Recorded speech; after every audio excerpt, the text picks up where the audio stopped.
In 2018, Apple introduced a new feature to the iPhone. It was called Screen Time. Oh, it's there on your phone. Maybe you don't even know it. Essentially, it was an answer to the growing addiction to smartphones.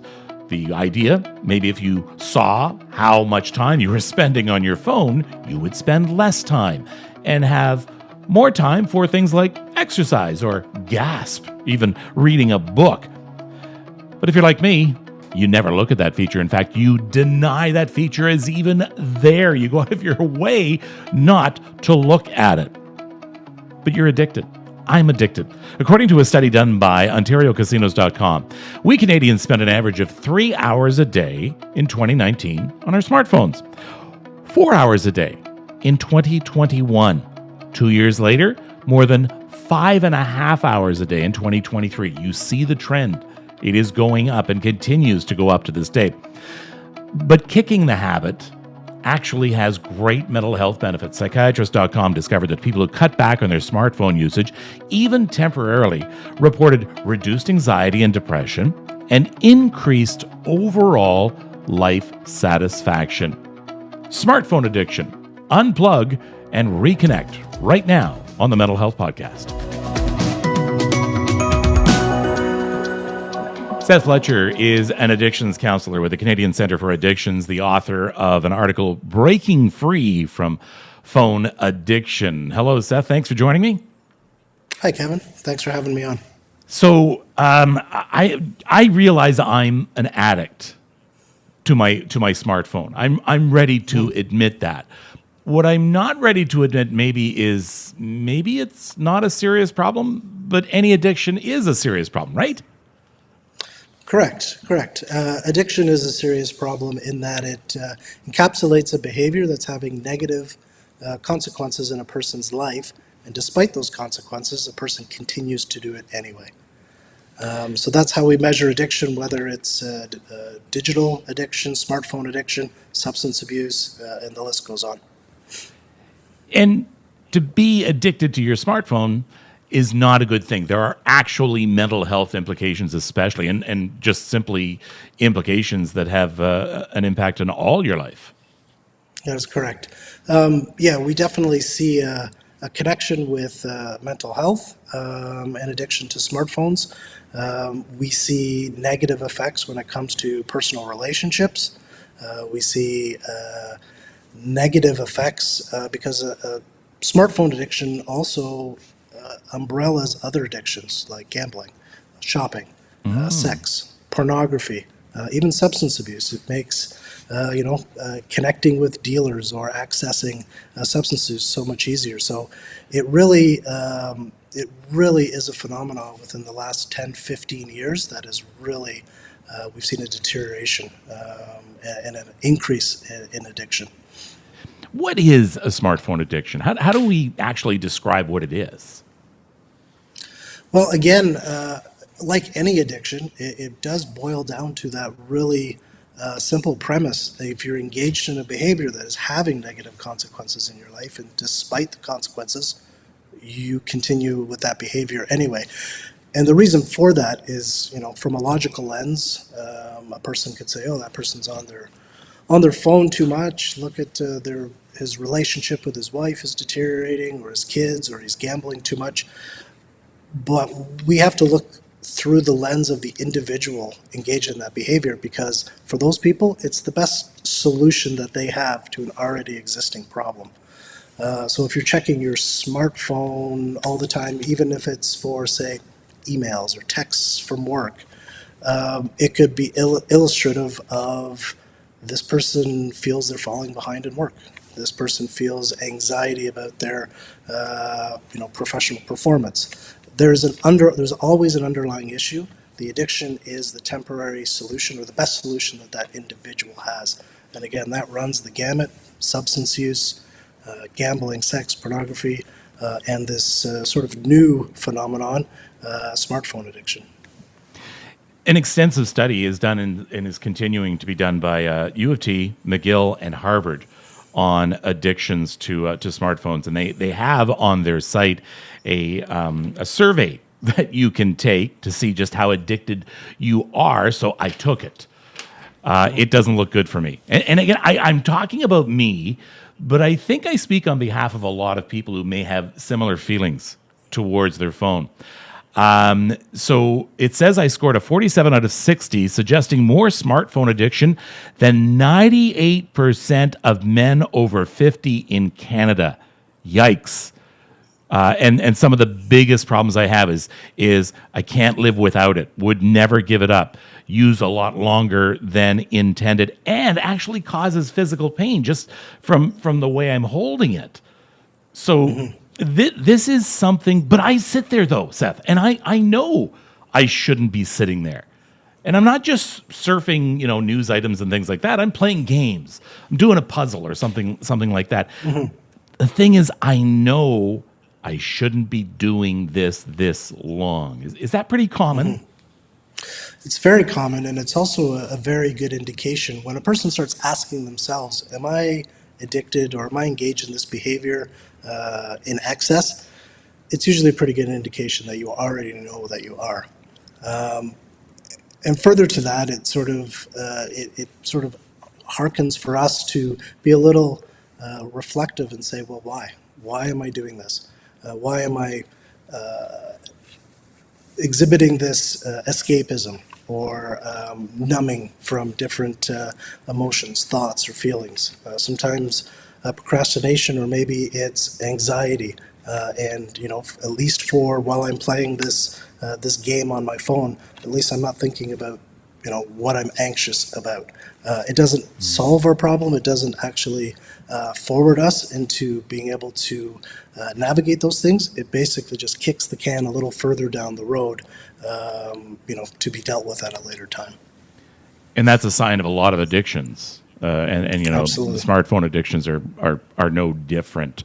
And it's that, and that was what I was going to ask you, why I'm doing it when I know that it's bad for me, or I'm not getting other things accomplished that I should be doing.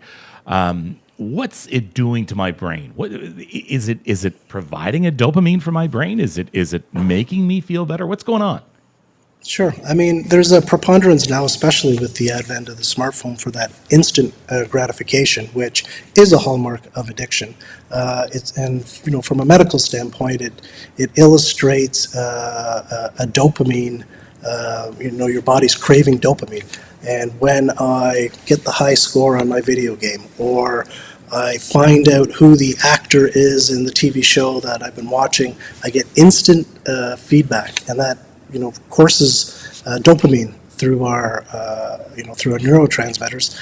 And again, that's something that biologically has previously been, that phenomena consisted of, opening your drapes to see a beautiful sunrise. More natural sort of stimulation of dopamine. Well, now we've gone ahead and we've sort of bypassed that natural aspect, and we've sort of manufactured it with our cell phone. So we can get that high score, or we can hear that bing of a new email or a social media post to feel connected and to feel like I belong. And if I feel that if I'm not hearing that bing, maybe I don't belong, and then that causes anxiety. So yeah, it sort of taps into all these different addictions, all these different emotions, thoughts, and feelings, and it's getting worse, quite frankly. That's what I'm looking at. I'm looking at these numbers. I mentioned them off the top of the show, that we spent an average of 3.5 hours a day on a smartphone in 2019. By 2023, it was 6.5 hours a day. Those were the latest numbers available, and it must be a lot higher than that. Yeah, and that's the average. So I mean, Yeah. there are people that are higher than that. So it's in your experience, in some of the clients and patients that you deal with, what do they say? I mean, are they beside themselves? Are they pleading for help? Because often when we think of a smartphone addiction, we don't think it's all that serious, because we know that an alcohol addiction not only affects our mental health, but it affects us, our bodies. It affects our liver. We know that an eating addiction affects us physically, and we know a gambling addiction affects us financially. But a smartphone addiction, are people really taking that seriously? Yeah, it's it's veiled, under, I would say, consumerism, et cetera. Everybody, it's accepted. Everybody has a phone. A grade 2 child more than likely has a phone. And so it's easy that when you see something around you all of the time to sort of be blinded or towards its dangers. But it falls into the category of addiction, and the clients that I work with, it's people are in various stages of contemplation. Some people go, no, it's just a smartphone. It's not dangerous. It's not like I'm doing fentanyl or haven't lost my house gambling. But if we do an honest inventory, we can see the negative effects. Maybe my relationship with my kids or my spouse is deteriorated. Maybe I'm on Uber Eats all the time, and my health is suffering because I'm not eating properly. I'm on my phone at night, and it's disrupting my sleep cycles, and I'm not getting well rested, and then I'm not functioning at work, and so the list goes on and on. And some people definitely they do come to that stage where it's like, you know what, I am on my phone 4, 5, 6 hours a day, and it isn't until they go through sort of a digital detox that they realize, oh my God, I didn't realize I was spending so much time on my phone. I didn't realize of all the negative consequences that I was unaware of. And I didn't realize how much stuff I could actually get done, and how the reduction in anxiety by not being attached to this device 24/7. That's what I want to ask you. I mean, what kind of success have you had with some of your clients? And is it how difficult a habit is it to kick? What would you compare it to? It is similar to, I would say, smoking, in that once upon a time, smoking was definitely more widely accepted. It didn't seem strange to see someone smoking in a McDonald's, for example. So it's kind of, everybody has a phone. It doesn't seem out of the ordinary that a person, will be sitting on a park bench with a digital device in their hand. But I find that when a person is working, recognizes that there's an issue, and is open towards healthier coping mechanisms or positive behavior change, that digital detox, as it's called now, it really does shed light onto how serious it actually was, and that's not me telling them or making a judgment. It's them coming to me and saying, I didn't realize, and then they'll wax poetic about whatever positive behavior change they've noticed since they stopped spending so much time on their phone. And what are they telling? What are they telling you in that? What are they saying that the benefit that they got from that? The benefit of the benefit of kicking the smartphone habit. Yeah, so it's being able to manage their time, set parameters. And the benefits that I notice is improved relationships, better sleep. They have more time to be productive. They're less anxious. They eat better. It just gets back to a more organized life that doesn't have all of these breaks. I had one client that told me, I can't believe I watched a 2-hour movie in 2 hours because I didn't have to pause it 5 times to, where did this actor, where was this actor, what else have they been in, or, I better, check my bank account, did I pay this bill, I wonder if my boss emailed me. All these distractions, and probably the biggest, across the board, that people will say is it allows me to be more present. Yes. And I didn't realize how disconnected I had become on everyday things in life that we take for granted. Yeah. And when it comes though to kicking addictions, if you're kicking drinking, you can't drink again. If you're kicking gambling, you can't gamble again. Kicking a smartphone habit, though, what is the end goal of that? Because I could never completely kick my smartphone. For sure. Well, like many process addictions, sometimes the moderation and the ability to be able to manage the use. Like, for example, for those who are addicted to sex. I mean, sex is a natural function. Definitely, it's not something that, we just wipe out of our, biologically, we're programmed for that. What happens is we start to look at, well, what works for me? How can I manage this so I'm able to get what I need from it? Because there's nothing inherently wrong with, say, playing a video game or playing online Scrabble with your friends or looking for recipes, what have you. But again, it just comes back, if it's having the negative effect in my life and I'm doing it anyway, there's evidence there that there needs to be some sort of change. And so some of those changes that I work on with clients is being able to set limits, sometimes physical distance, sometimes going to bed, leaving your phone in a different room, sometimes just scheduling digital time. Between the hours of 2 and 4, I'll check my emails and do my banking and et cetera, just to try and remove, knowing yourself well enough that if it's in my pocket or it's on the table, wherever I am, that temptation to continually be on it will always be there. And then I'm kind of back at square one.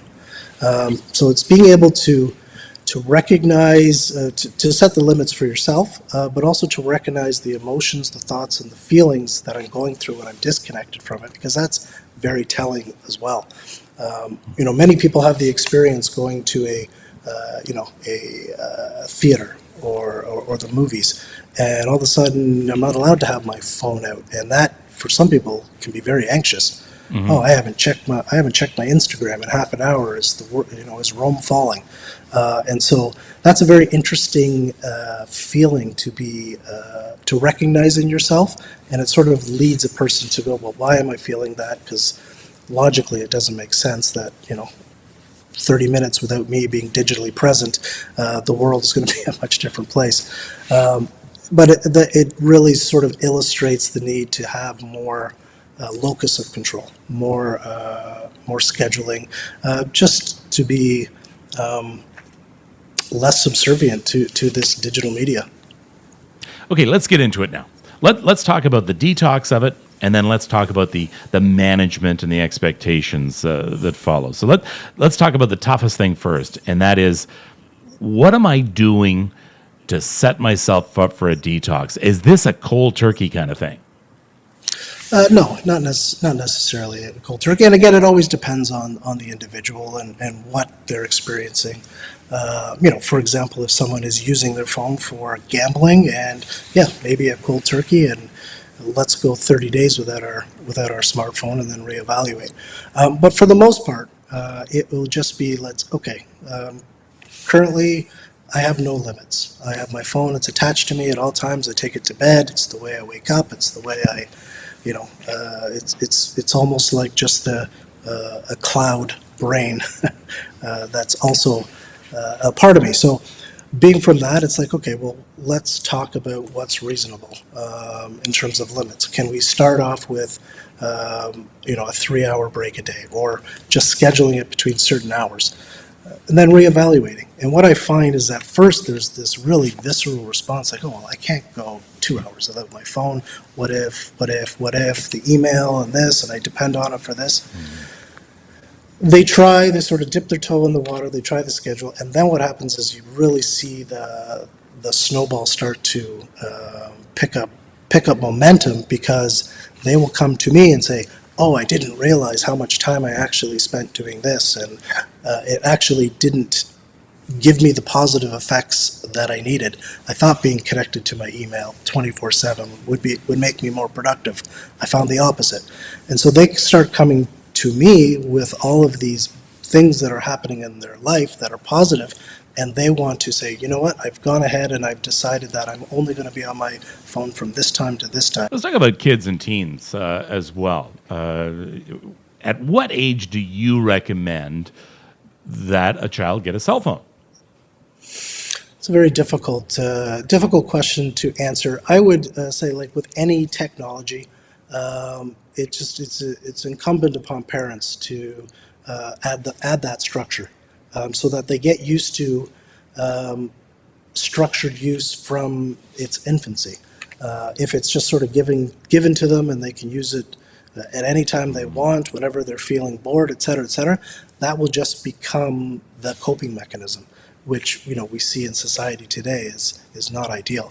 So I think learning those structures and being able to limit them early, the hope is that that will become a norm that will continue through their adolescence, their development, and obviously their adulthood. So many teens are reporting serious mental health issues, especially through having used social media on their smartphones all the time, of isolation, loneliness, of even bullying, and then having anxiety over that. So it's almost, they're calling it a crisis situation for our Yeah. teens. Yeah. Well, I mean, there are commonalities when we talk about fitting in to different social groups, bullying, anxiety. I mean, those things have always existed. However, teens and kids now are in a unique position in that, when the school bell rings and I go home, it isn't like a reprieve. It's almost like I am in that situation 24/7. I'm always have access. People have access to me. I go on my Instagram page and I see how many likes I have for something, and if it isn't, considered to be high enough, then I feel anxious about that or less than, and so kids today are definitely in a unique position that there doesn't seem to be the same reprieve to some of the pressures that we all I never felt in high thought school. about that. Yeah, I never thought about that. You go home, okay, thank goodness I'm away from all of that gossip. I'm away from that bully. And yes, I'm going to have to face it in the morning, but at least I have a safe space here at home. But that safe space is gone. I never gave that thought. Yeah, yeah, it's definitely, and I think we're seeing the generations now of kids. The kind of to your earlier question, when should kids get a cell phone? We're seeing now young adults who have known no other, like they've never lived in a time where those pressures weren't always there. And so I would I would say that from the work I do and the people that I speak with, it's much worse today than ever. I didn't get my first cell phone until I was 30 years old, and even then, it didn't have an app to Facebook and social media and all those things. Kids today that Yeah, heck, from I don't think cell phones were invented when I was 30 years old. So so very unique challenges. But again, like any addiction, it's about being able to manage the emotions and the thoughts and the feelings that surround the underlying issue to which the cell phone, the smartphone, is the best solution they currently have. We want to give people better solutions, and I find that with any addiction, when a person has a better solution, that old coping mechanism that wasn't working for me falls off the table. okay, what about the maintenance now? Because I would think that if you're going to go on a digital detox and you're going to get yourself off of constantly being on the screen, afterwards you might be a little bit leery about getting back on your smartphone. How do you set reasonable expectations for yourself? Well, I always recommend going through this process is that a person would keep a journal, a daily journal, where they can write about the experience. And it's basically it's authoring a self-help manual for you, written by you, that will be captured. And I would recommend in this process not doing it on your cell phone or your iPad. Get the old the pen and paper together. But what it does is it helps people when it comes to emotions, thoughts, and feelings. It's a process where they're forced to use describing words, adjectives, nouns to attach to certain emotions and feelings, and they get to know themselves better. So when they're experiencing anxiety, for example, they'll actually be like, "Oh, I'm feeling anxious." And I know that the old way I used to deal with feeling anxious would be to, go on Instagram and see all my friends and see the likes, and then I would, temporarily feel better. But it was a never-ending loop. Now they will understand. Well, when I'm feeling anxious now, I do X, Y, or Z. I go for a walk around the block. I call my sister. Whatever coping mechanism that you've replaced that previous negative behavior with. And with that journal, you're able to structure and really you have evidence of your journey through this process. And you're right. I see when people go through a 30-day detox, and they previously, I'm not going to commit to the rest of my life to not do this, but 30 days, yeah, I can do that. I'll do it in 30 days and I'll reevaluate. The feedback that I get is, oh, I don't want to go back to the way that things were because things are much better now. And now I'm very judicious about adding anything extra in terms of digital usage or smartphone usage, which is a very reflective place to be in. And I definitely see that positive behavior change. All right. Well, thank you so much for this time. It's been very informative, but it's definitely something to think about, but it's something that's going to be extremely difficult. I appreciate it. Yep. Thanks very much, Kevin. I appreciate being on. Wow, the idea of detoxing from my cell phone, that gives me a little bit of anxiety, ironically, but I know it would be worth it. I have gone to a number of different experts to try and cobble together these following pieces of advice for you. Here's one: turn off all your notifications. You don't need to know that Amazon has shipped your package or delivered your package. You don't need to know that you've gotten a spam email. Now, leave the urgent ones on, of course, like if someone's breaking into your house. Don't charge your phone near your bed. Put it in another room, maybe even another floor if possible. That way you don't give into the temptation of looking at your phone before you go to bed or first thing when you wake up. Yes, you may use it for your alarm clock. I do. But you can go to the dollar store and buy alarm clocks. They sell them for $1. Turn off your Face ID and anything that makes it easy to get into your phone, and make your passcode a bit longer. Because what you're trying to do is just make it a little more difficult to get in your phone. You can still use it, but at the same time, you're not going to be going to it every time you have a piece of trivia that you want to find out about. At first, try to set aside 1 day a week that is completely phone free. Turn it off, put it away, put it out of sight. Try a Saturday or a Sunday. 24 hours of not using it. That's a start, and it might lead to something a lot better.